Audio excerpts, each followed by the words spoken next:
Looking for a bright idea? How about designing a simply chic lampshade for your living room? Today, Gina, one of our favorite stylists, is here to show you how. Hi, Gina. Hey, Rosie. So, where do we begin? You want to have all your tools in place. Okay. And the basis of this shade is definitely this lampshade frame. Okay. You need a washer top and a ring bottom. You're going to want a really nice fabric, some wallpaper, a nice cutting surface Okay. to protect your tabletops, and scissors, X-Acto knife, and a bunch of rulers. Okay, so now tell me about measuring. So you're gonna go around here, you're gonna do the circumference, right? Yes, you want to get the circumference to know how long to cut your fabric. This is going to be a drum shade, which means the top and the bottom are actually the same size. Okay.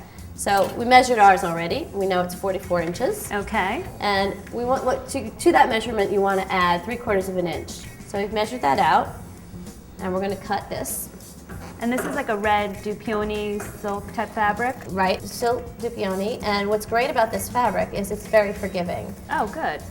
And now what we're going to do is actually cut our adhesive. Okay. And this adhesive is from an art store. It's double-sided. The next step is to cut a wallpaper, and this one is a great graphic pattern. This is beautiful. It's from Graham & Brown. We're going to cut this to the exact measurement that we want our shade to be. And again, we're going to cut this one to be just shy of that 44 3/4. We're actually going to go back to the red fabric and the adhesive. Okay. So we're going to take one side of our adhesive off. Right. Slowly, starting from one short end.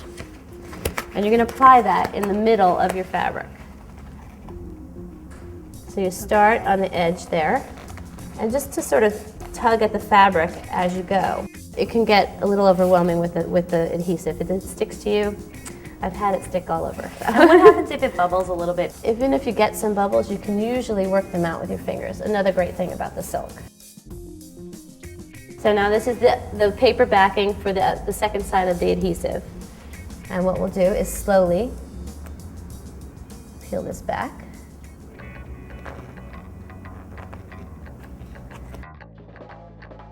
So you want to line this up as evenly as possible to your edge. As you bring the wallpaper down, you're going to release the backing. Okay. So now we're moving on to applying it to the frame. I've taken the adhesive and made small strips so that we can wrap the fabric around the frame. You want to do that just about 1/8 of an inch below the edge of the wallpaper, which again is the exact measurement of your frame. And we will do the same thing for the other side. Now we're ready to wrap our frames. Okay. This is the part that's really tricky because you have to wrap the fabric around the frame and roll it at the same time. What I'm going to do is peel off my adhesive and start wrapping. I'm lining up the ring to the top of the wallpaper and pulling tightly and adhering the fabric. I'm really pulling it tight around the wire frame and also taking care to line it up.